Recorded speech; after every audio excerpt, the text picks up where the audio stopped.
Today we're going to be steam canning up a bunch of Sally Wise Worcestershire sauce, which I'm kind of finishing up making now.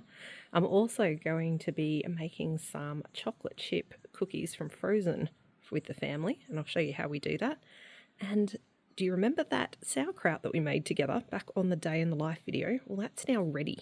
And that means today we need to put that into jars. And I'm looking forward to opening the lid on that batch with you guys today. But for now, I'm enjoying the fact that it's not raining outside for once. It's been very wet lately, so I'm just going to enjoy my cuppa.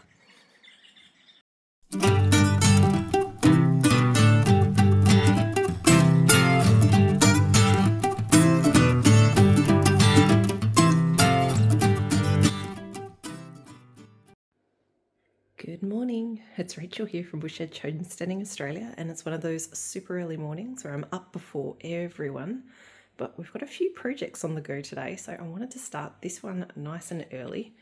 I'm making a batch of the Sally Wise Worcestershire sauce, and that's got to boil for about 3 hours, so if I get that going this morning, it means a little bit later today when we're doing all of our other projects in the kitchen, I'll be able to just bottle that up with the family.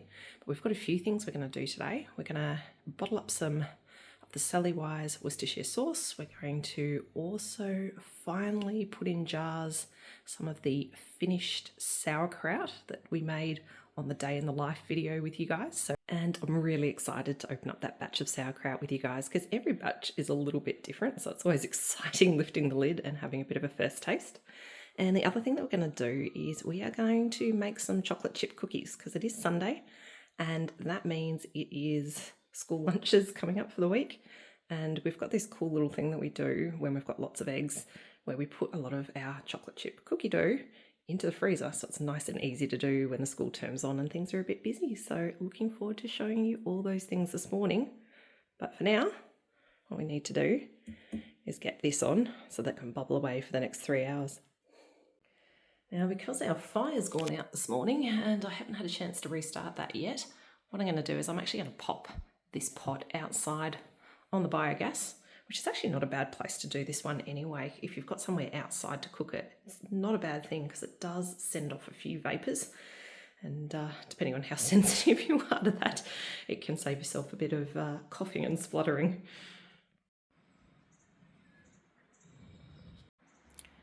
There's our pot on. And now I just got to wait for the next few hours. So I'm going to sit down, chill out, and wait for everyone else to wake up. I figured while the kettle's boiling for a cuppa, I'll just give the ginger bug a bit of a quick feed, because some of that ginger I just used in that Worcestershire sauce recipe was some of the ginger that I took out of here. So just need to give it its normal feed, but also top up a little bit of what I took out. Now, I'm not actually intending on using this today to make any fermented sodas, but it's just part of keeping the ginger bug healthy so that it will be ready to make sodas when I want them. Now, we of course have a whole bunch of videos on like how-tos on the ginger bug sodas and, you know, even how to make your ginger bug. So if you haven't seen any of that and you're interested in this thing, that might be something you want to check out. About an hour in and I've had to bring this back inside unfortunately because I've run out of gas out in the biogas. So yes, it's just going to bubble away on the stovetop for another couple of hours in here. I'll give it a stir every so often just so it doesn't scald on the bottom.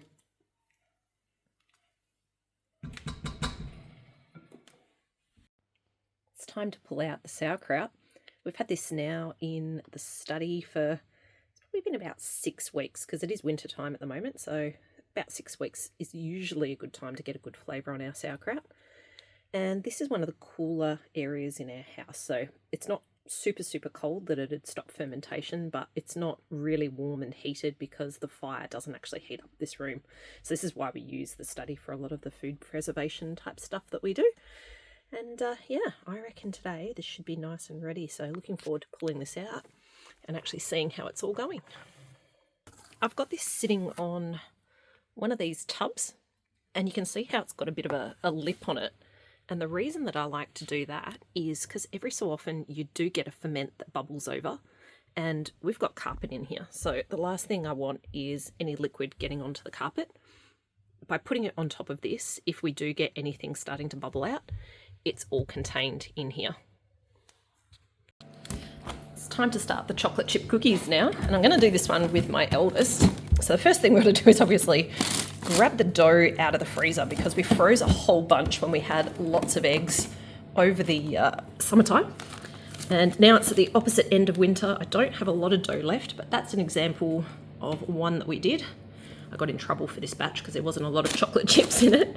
And there's another one here which has the white chocolate chips, and I think that's all I've got left now. So that's a really cool way of being able to preserve up some of your eggs in a bit of a different way, and also have something really easy on hand to do for things like school lunches and the like, because as you're going to see, this is super duper quick.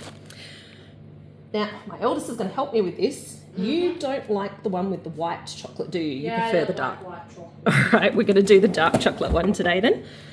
Now, you're already ready to go with a few bits and bobs over here, aren't you?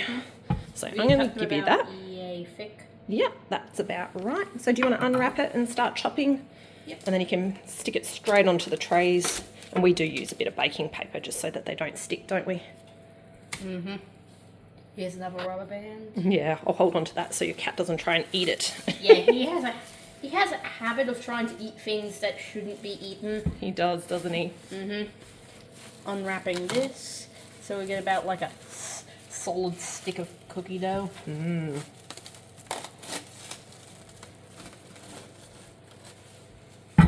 Fantastic. Cut it about yay thick, yeah.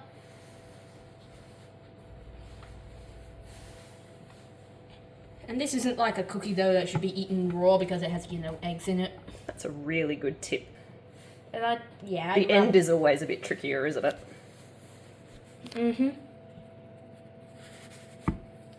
That one there looks like the perfect cut. Do you want to show us that? Yeah. Beautiful. There it is, and there's also a chocolate chip right here. Woohoo. You told me I didn't put enough in this one, didn't you? Yeah, there's that many in it. That's all right. That one there, I reckon we can stick back together. That'll still be good. Mm-hmm. All right. And this you want one's to keep okay looking. Perfect. You want to keep chopping? It's already nice and firm because it's already chilled, which is one of the other cool things about having it in the freezer like this, is you don't have to worry about all the time it normally takes where you're kind of making dough up and then having to pop it in the fridge to chill it. It's already chilled. Do you want me to start putting some of those on the trays for you? Yes, please. Cool. Alrighty, so what I'm going to do is just space those out a little bit on the tray. They don't tend to expand an awful lot with this recipe, but you do want a little bit of space around them. And now, in terms of the recipe that I'm using, I will show you this one here. So this is my Choc-Chip cookie recipe that we use, and I do play around with it a little bit differently and kind of adjust the amount of flour depending on whether I'm freezing it or not freezing it. I do find it gets a little bit kind of soft in the freezer if you don't add a little bit more flour than you normally would when you're freezing it up. I haven't done a video end to end on this one, and what I will do is I will, in time, so I haven't got one ready to go, but I will do a video on this one when we've got lots of eggs in the summertime and we're looking to put up our chocolate chip cookie dough again. But for now, here's the recipe, and what I'll do is also take a couple of pictures and I'll put it in the community tab on our YouTube channel. Now you've got all those on the trays. Do you want to pop them in the oven? Mm-hmm. I'll wrap the one with more cookies first and put it on the top. You'll take a look. You'll need a little bit more heat up here. Yep, that sounds great. And then number 2.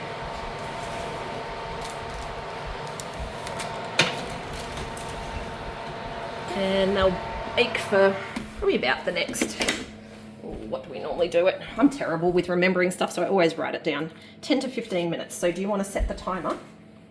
Maybe make it 12 to start, because it's always worth doing a bit of a check. Yep. Done. That's the bickies done. Ooh.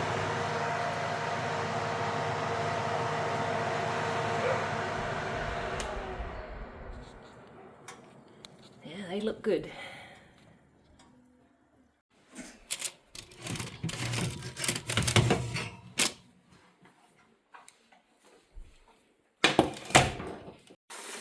Now I need to fill the sink with some hot soapy water. So I want to clean up a whole bunch of jars. The jars that we're going to use for the sauerkraut and also the jars that I'm going to be using for steam canning that Worcestershire sauce.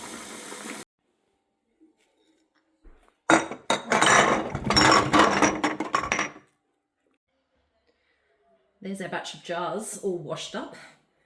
I've got a few different ones that I'm going to use today. Today's going to be the wet ones for the Worcestershire sauce. I quite like those because they are the bottle style. Now, to save on rings and to save on seals like we have with the Wex, what I often do is also put a decent batch straight into the fridge, and that's so that I'm not wasting money on a seal or a lid. So this one here, which is one that I just got from Kmart a few years back and have reused many, many times. I'll put Worcestershire sauce straight in that as well. And that one, it's not suitable for canning. In fact, you can kind of see the lid here that I've used it lots of times before, but it is handy for just going straight in the fridge with liquidy stuff. For the sauerkraut, it doesn't really matter what I pack it in. I'm going to use a whole bunch of different things, from a Makona kind of jar like this one here, reusing that. Other ones that are like that. This one here is just a lug lid style jar. Again, I've used this a few times before for things like pickled duck eggs. I think that's why it's got duck on the top of it.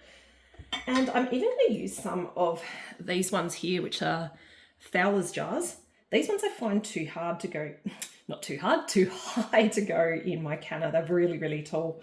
But you can get these snap on lids, and these can go on top and things can go in the fridge. So I find these big ones are kind of cool for things like your dry storage and also things like the sauerkraut as well.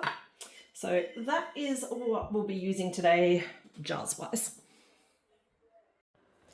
And now it's time for that really exciting moment of truth, opening up our sauerkraut. So you can see here, the lid is still quite well sealed from when we put it on.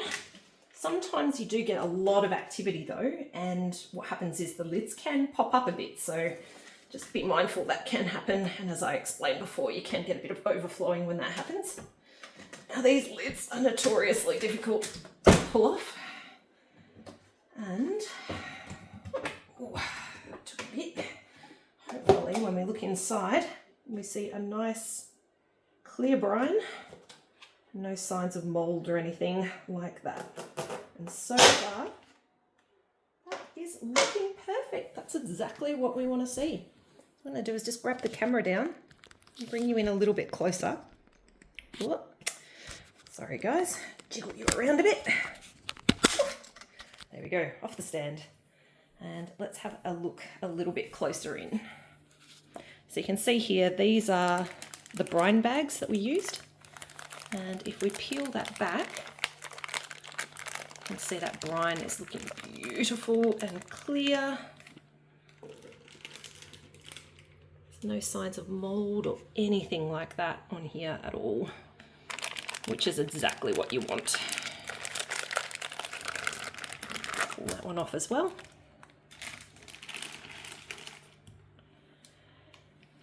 And there we go.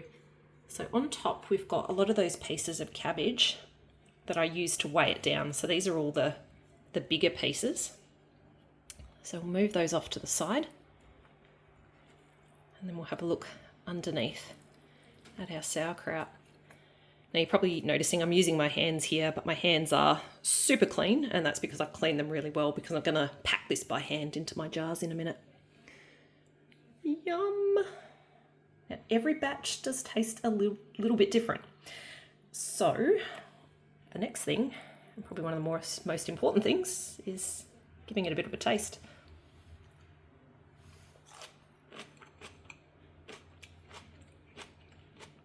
Oh yeah, that is perfect.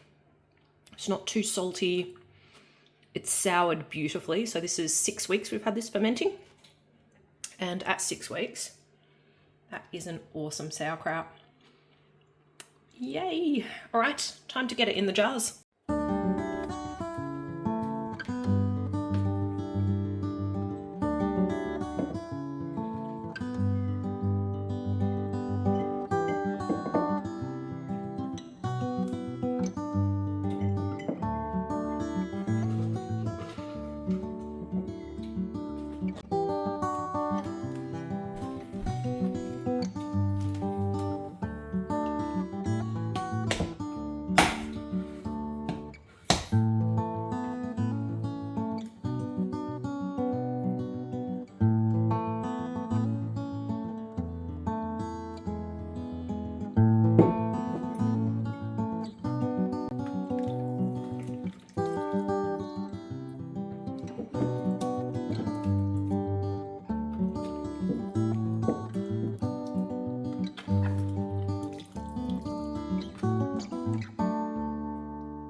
all done. So there is the sauerkraut all jarred up.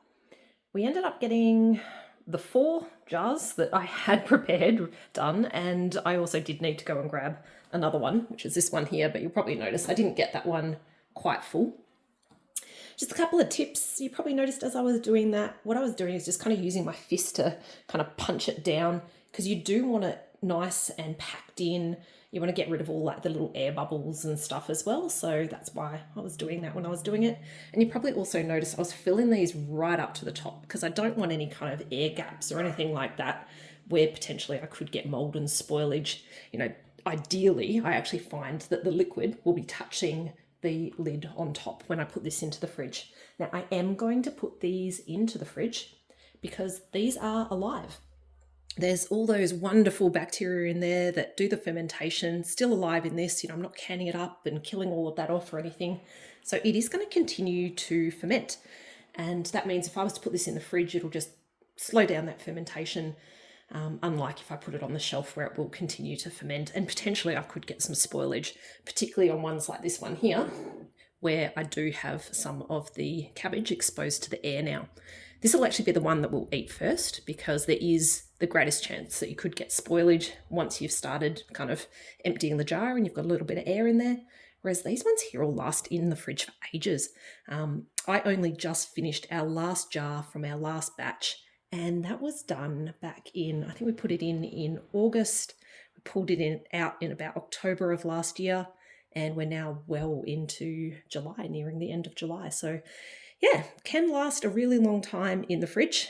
Obviously the limiting factor is fridge space though, and that's why I quite like these jars that are nice and tall, because they don't take as much room up in the fridge.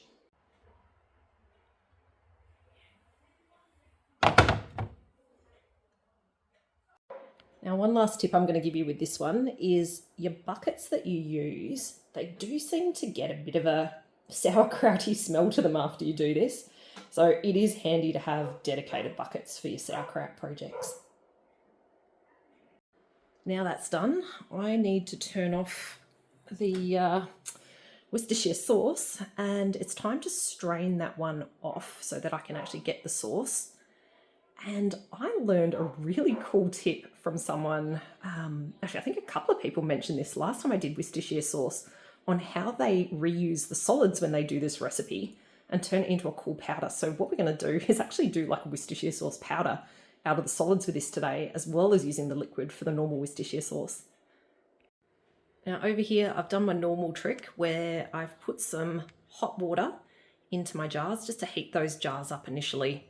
And that's just so that we don't get thermal shock when we pour in the really hot liquid that we've just made, because if you put that into cold jars, they can shatter. And this is just something that I do that's kind of quick and easy to warm them up. And speaking of warming, I've also got the steam canner on the stove now, heating up, because we are going to have hot jars. We need to make sure they go in a hot canner. So I've got that preheating. I've poured all that water out of the jars, and now all I need to do is get the liquid from here into here, and I need to strain it in doing that. So I'm just going to use kind of like one of my normal kitchen strainers. You can use finer strainers, which will get some of the sediment out as well, but we actually don't mind a little bit of sediment in the bottles. We just give it a bit of a shake before we use it. Now I'm just going to use the Pyrex and just kind of pour it in. I am going to make a mess because I always make a mess in the kitchen. If you followed along long enough, you know this is a real kitchen. I make real messes, and sometimes they're really good messes. But yeah, it doesn't matter. I can always clean it up. It's not a big deal. What I am going to do though is I am going to get a metal bowl. So this is one of my metal bowls, and what I'll do is, as I'm kind of getting the larger bits of the plum and spices and things like that, I'll just keep popping them in this bowl just so that I can continue to strain this without making too much of a mess into the bottles. Getting close to the top. Now with this one, you do want it to be quite close to the top. Not a big headspace on this one.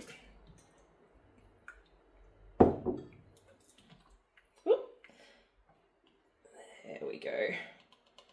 And then on to the next.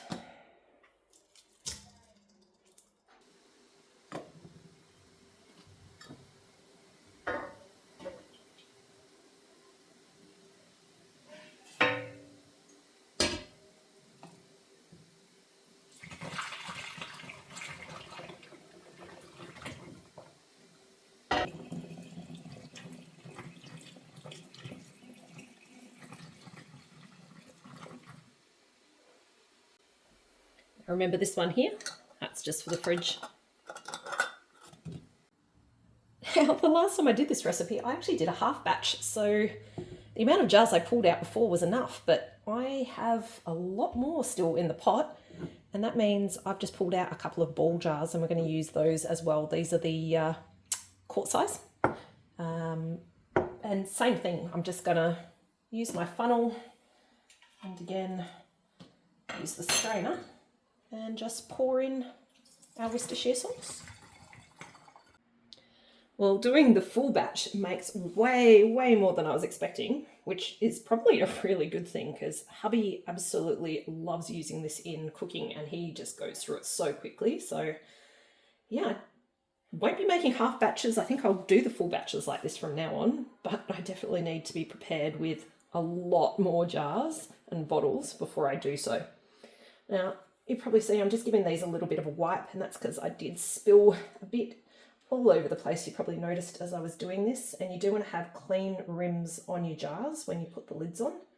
So a bit of paper towel or a bit of a tea towel that's dampened is a good way to clean those off.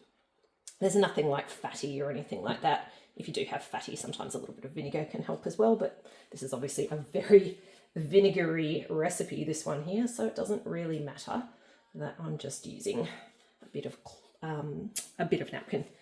Now for this recipe, obviously we started the day and I didn't actually go through the recipe in detail that I used and show making it up.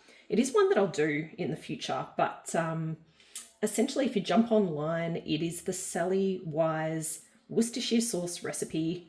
And it's a really good one for doing with plums. I had some frozen plums I needed to get out of the freezer, which is why I was doing this one today. And yeah, if you go and check out that recipe, you'll see it is very popular. And my goodness, it is a tasty one. All right, now that I've wiped those down, I'm just going to pop the lids on. I've got a whole bunch of different lids that I'm using now because we are using different jars. So these ones here are the regular top mason jar lids. So that goes on these ones. I've got a couple of the wide mouth, also mason jar lids. So they can go on these ones. With all these mason lids, they also need a ring. So the ring goes on, just finger tight. Thankfully these aren't too hot anymore. That is something to watch when you do this. Oh, actually I didn't quite like the way that one went on. Sometimes you get your ring starting to bend a little bit over time, so I might actually switch out for this one here. Yeah, see how that one went on a lot better, and again finger tight. We'll do the same thing with these ones, which are the narrow mason lids. Oh, here I go, making messes again. That one as well. Now the next ones are a little bit different because these are the WEC lids. So with these ones here, they're the ones with the glass top lids like this. And they have a rubber gasket like this that goes on. So you basically just kind of fit that around your lid like this. And then that sits on top and it gets held down with a couple of clips. So you get these little clips here when you're using WEC. And then you just clip those on top. 1 and 2 on each side so that it looks like that. Ooh, that is still a bit hot. All right, I'm going to put the lids on these ones too, and then I'm going to get these in the steam canner. Now the steam canner is a bit hot, so I'm going to do the trick where you kind of lift it away from you. I did turn it off though because this was taking a little bit longer than I expected getting everything in the jars. I knew I didn't want this super duper hot. Like if these were absolutely boiling scalding jars where everything was still boiling, I would definitely want this to be really at boiling, because again, you're trying to match temperatures so that you don't shatter your glass. But because it took me a little while to get the Worcestershire sauce in the jars, it does mean that it's okay that the temperatures come down a little bit on this. So I've just turned it back on again. That's the stove. And I'm hoping I will be able to fit all of these in so we can do this in one batch. Let's see how we go. We might actually have this perfect because we've got one more. Let's see. All right, let's see how this lid goes on. Oh, yay! Was like it was meant to be. Fantastic. All right, what I need to do is not start the timer yet though, because with the steam canner, it's this little dial on the top. Oop, there it is. And I basically need to wait till the needle gets to the green zone and then I can start the timer. And as for the solids that have been left behind from this exercise, I am going to let that keep draining and then I'm going to pop that in the dehydrator. Now that that's on the green zone, I can start the timer. There is no official canning time for this one. On the Sally-Wise instructions for it, it's got that you just put it into hot sterilised jars, but because I want this to definitely be shelf stable and no dramas, what I normally do is just kind of pop it in for 15 minutes. That also means that I didn't have to do all like the jar sterilising and stuff, because it does that as it's doing the canning. Can I grab a chocolate chip cookie? Go for it. Just make sure you save enough for lunch this week, alright? I'm going to grab a double chocolate chip. Cheeky. Oh no! Oh no! No, not two. Oh. That looks really good actually. Give it a bite? Yeah. Mmm. Do you want a bite? Nah, it's alright. You have it. Mmm.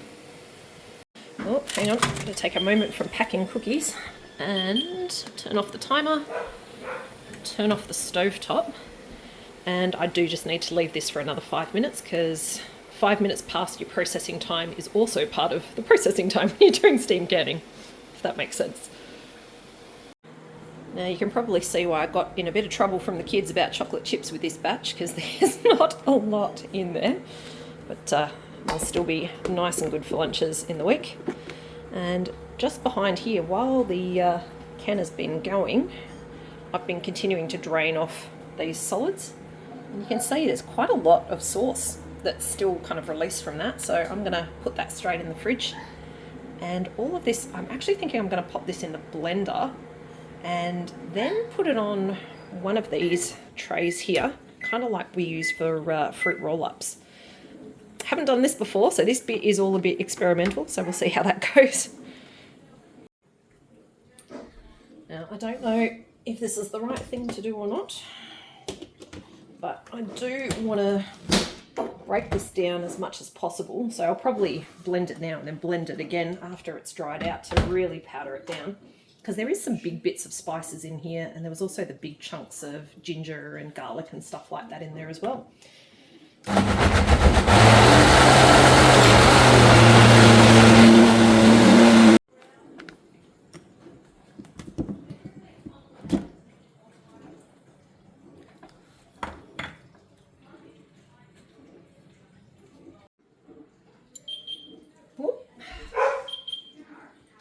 It's the 5 minute time on the steam canner, so I'm just going to take the lid off that.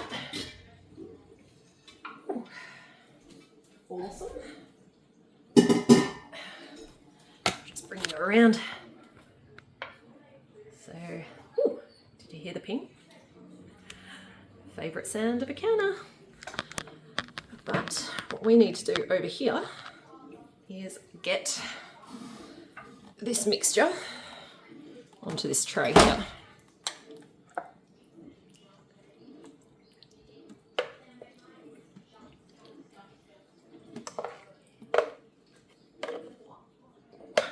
What I'll try and do is put it across too.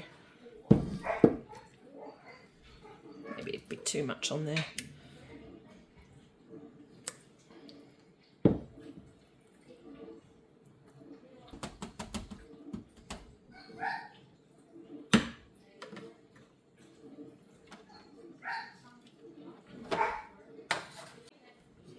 Now, I did have someone share with me that with this type of dehydrator, they find that it works most effectively when you've got kind of empty trays between and more than 5 on at a time. Now, I've always kind of left empty ones on the bottom where I can because I do find that helps with airflow, but I haven't actually really left that many empty ones to date when I've used this. We have had this for over a decade and used it for a long time now, but I thought what I'd do is actually give that a go with this lot here because sometimes we are always learning new things as well, so definitely appreciate when you guys are sharing those tips and tricks too.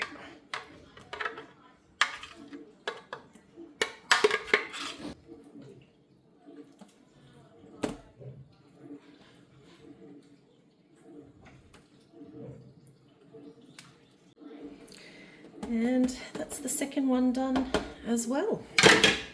So I'm just gonna pop this one on. There's a bit of a spacer. This one will go back on as well. And then we'll pop on the lid. And then I'll just turn that on and that'll be ready when it's ready. With that 5 minutes up and the lid now off, just need to take these out of the steam canner. They are still super duper hot, so at this stage what you want to do is just make sure you put them on something on your benches, like the wooden board I've got over here, so that you don't scald them. And also obviously just be careful yourself when you're pulling them out as well. That's why I use something like the jar lifter here, so that I don't burn myself. Now these will just kind of sit and cool in this spot now for the next 24 hours. You actually don't want to touch them once it gets to this stage, and the reason for that is the seals are kind of soft and malleable at this stage, and you don't want to kind of undo all that hard work you've just done to create a seal on these jars and bottles.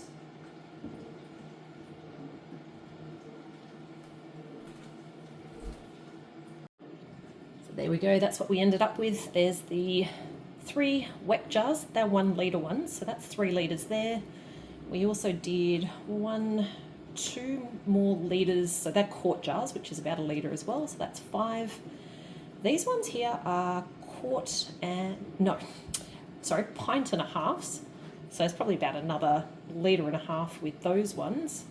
So that's like 6.5, probably 7 litres all up we got out of that recipe, so that's pretty awesome.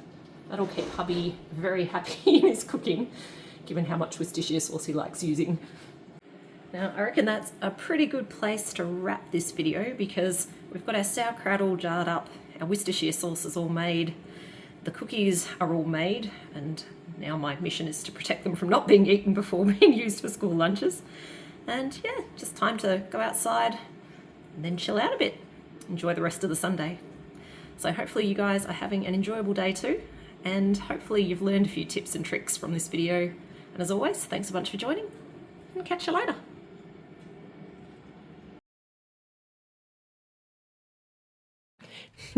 Might need to keep the chocolate chip cookies away from me too. I am so glad that you guys have stuck around to the very end of the video, because check this out. I have just got home and I've just peeled this off the tray, and this has more of the texture of a fruit roll-up than it does something I can powder. So it's not going to turn into something like the tomato powders and stuff we do, which makes an awful lot of sense because there was actually quite a lot of sugars in that sauce. So yeah, that's super interesting. At the very least though, what I'm going to be able to do is tear this into little pieces, and I will be able to put that in a jar, use that as a flavour enhancer in things like stew. So it will still be a super cool product, but not what we were expecting.